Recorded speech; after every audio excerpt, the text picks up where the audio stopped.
Hello అండి, నేను doctor Durga, fertility specialist, 49 fertility centre, Tirupati branch. So ఈరోజు సరోగసీ గురించి మాట్లాడుకుందామండి. అసలు సరోగసీ అంటే ఏంటి అంటే, ఎవరైనా ఉమెన్కి తన యొక్క యూటరస్ అంటే గర్భసంచి ప్రెగ్నెన్సీ పాసిబిలిటీ అనేది లేదు అన్నప్పుడు మనం వేరే వాళ్ళ గర్భాశయం ఉపయోగించి ప్రెగ్నెన్సీ అనేది ప్లాన్ చేస్తామన్నమాట. సో దీన్ని అద్దె గర్భాశయం అంటాం, అంటే సరోగసీ అన్నమాట. సో ఈ సరోగసీ అనేది అసలు ఎవరెవరు ఆప్ట్ చేసుకోవచ్చు, అసలు దీనికి ఎలాంటి రూల్స్ ఉంటాయి, ఏ కపుల్స్ దీనికి ఎలిజిబుల్ అనేది చూద్దాం. రీసెంట్ ఇయర్స్లో ఏంటంటే మనకి గవర్నమెంట్ ప్రీవియస్గానే కొన్ని గైడ్లైన్స్ పాస్ చేసింది, but it was not very strict అనమాట. సో దీన్ని మిస్యూజ్ చేసుకోవడం, కొంతమంది ఇండికేషన్స్ లేకపోయినా కూడా ఈ సరోగసీ అనేది ఆప్ట్ చేసుకోవడం, దీనివల్ల లాట్ ఆఫ్ లీగల్ ఇష్యూస్ రావడం, సో ఇలాంటివన్నీ జరిగాయి. సో దానివల్ల ఏంటంటే మనకి గవర్నమెంట్ స్ట్రిక్ట్గా ఒక సరోగసీ యాక్ట్ అనేది పాస్ చేసింది అనమాట 2021లో. సో ఈ సరోగసీ యాక్ట్ ప్రకారం అది కొన్ని గైడ్లైన్స్ అనేవి పాస్ చేసింది. సో దాని ప్రకారమే మనం ఈ సరోగసీ అనేది చేయడం పాసిబిలిటీ ఉందన్నమాట. సో ఈ సరోగసీకి ఆప్ట్ చేసుకునే కపుల్స్ని మనం ఇంటెండింగ్ కపుల్ అని అంటాము.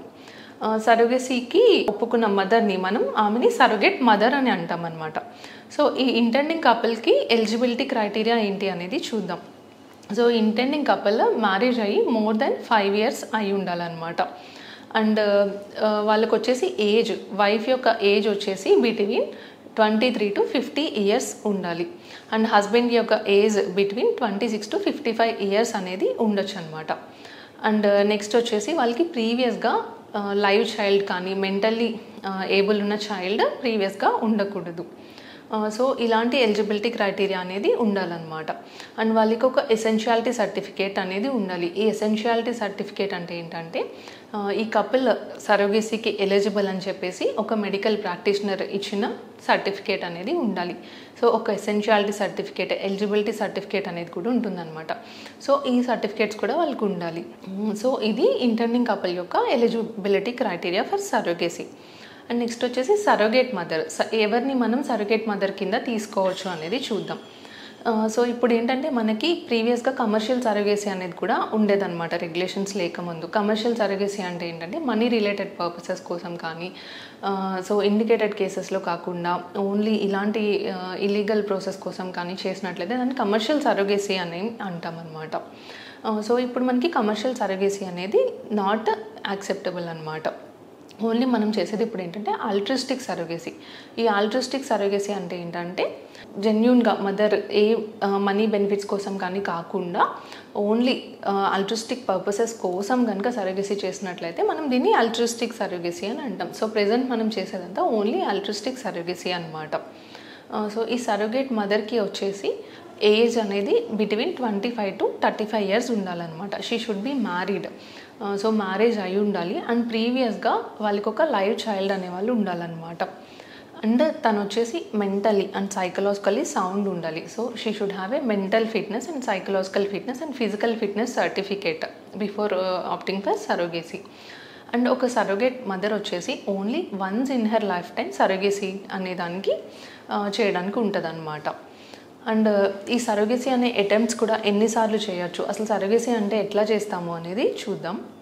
సో ఈ సరోగసీలో ఏంటంటే ఇంటెండింగ్ కపుల్ యొక్క గ్యామిట్స్ అంటే ఎగ్, స్పర్మ్ వాళ్ళ నుంచే తీసుకోవడం జరుగుతుందన్నమాట ఐవీఎఫ్ ప్రాసెస్ ద్వారా. సో వన్ ఆఫ్ ది కపుల్స్కి ఏదైనా ప్రాబ్లం ఉండి గెమిట్స్ లేవు అని అంటే కనుక వన్ ఆఫ్ ది గెమిట్స్ అంటే ఏదర్ హస్బెండ్ది కానీ వైఫ్ది కానీ వన్ ఆఫ్ ది గెమిట్స్ డోనర్ గెమిట్స్ కూడా అయి ఉండొచ్చు. సో ఇట్లా ఫామ్ చేసిన ఎంబ్రియోస్ని మనం సరోగేట్ మదర్కి ట్రాన్స్ఫర్ చేయడం అనేది జరుగుతుంది అనమాట. సో ఇట్లాంటి అటెంప్ట్స్ మ్యాక్సిమం 3 attempts వరకు సరోగేట్ మదర్లో చేయవచ్చు అనమాట. 3 attempts కన్నా ఎక్కువ అయితే చేయకూడదు. అండ్ సరోగేట్ మదర్కి ఏదైనా అబోర్షన్స్ అయినా కానీ ఏదైనా కండిషన్స్ వల్ల డెలివరీలో ఇష్యూస్ రావడం, బేబీకి ఏమైనా అయినా సరోగేట్ మదర్కి ఎలాంటి రెస్పాన్సిబిలిటీ అనేది ఉండదన్నమాట. అండ్ డెలివరీ అయ్యాక కూడా ద చైల్డ్ పూర్తి రెస్పాన్సిబిలిటీ వచ్చే చైల్డ్ది సరోగేట్ మదర్కి ఏమీ ఉండదన్నమాట, ఓన్లీ ఇంటెండింగ్ కపుల్కే ఉంటుంది. సో కొంతమంది ఏంటంటే ఏదైనా ఇష్యూస్ సరోగసీ ప్రాసెస్కి ప్లాన్ చేసుకుని యాక్సెప్ట్ చేసుకున్నాక స్టార్ట్ అయ్యాక కొంతమంది విడిపోవడం కానీ, సో మాకు మళ్ళీ చైల్డ్ వద్దు అని అనుకున్నా అది నాట్ పాసిబుల్ అనమాట. వన్స్ ప్రాసెస్ కనుక స్టార్ట్ చేశాక ఎంబ్రియో ట్రాన్స్ఫర్ అయ్యి ప్రెగ్నెన్సీ కనుక వచ్చాక డెలివరీ అయ్యాక చైల్డ్ది కంప్లీట్ రెస్పాన్సిబిలిటీ ఇంటెండింగ్ కపుల్కే ఉంటుందన్నమాట. అండ్ అసలు సరోగసీ అనేది ఎలాంటి ఇండికేషన్స్లో చేస్తాము అనేది చూద్దాం.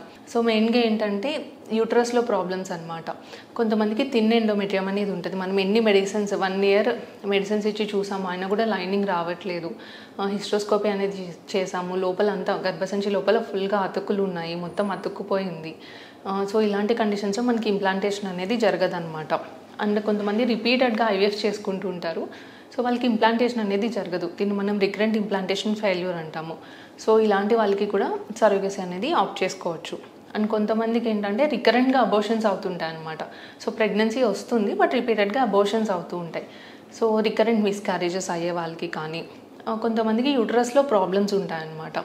అంటే ఏంటంటే గర్భసంచి చిన్నగా ఉండడం కానీ, గర్భసంచి యొక్క షేప్ అబ్నార్మల్ ఉండడం, అది క్యావిటీ అనేది సరిగ్గా ఉండకపోవడం, ఇలాంటి వాళ్ళకి కూడా, గర్భసంచి సరిగ్గా లేని వాళ్ళకి కూడా మనం సరోగసీ అనేది సజెస్ట్ చేయొచ్చు. And medical condition of the women, కొంతమంది మదర్స్కి ఏదైనా హార్ట్ డిసీజ్ కానీ ఏదైనా సివియర్ మెడికల్ కండిషన్ ఉండి ప్రెగ్నెన్సీ కనుక ప్లాన్ చేస్తే తన లైఫ్కి రిస్క్ ఉంది అన్న కండిషన్లో కూడా మనం సరోగసీ అనేది అడ్వైస్ చేయొచ్చు అనమాట. So this is all about surrogacy అండి. So proper rules and regulations follow చేస్తేనే మనకి సరోగసీ అనేది ప్లాన్ చేయడం జరుగుతుంది అనమాట. సో కొంతమంది ఏంటంటే మేము ప్రెగ్నెన్సీ బేర్ చేయలేము, మాకు సరోగసీ చేయండి అని అంటే చేయడం కుదరదు అనమాట. సో ఓన్లీ ఇండికేటెడ్ కేసెస్లో మాత్రమే మనం సరోగసీ అనేది చేయగలుగుతాం. So hope this video is helpful. Thank you.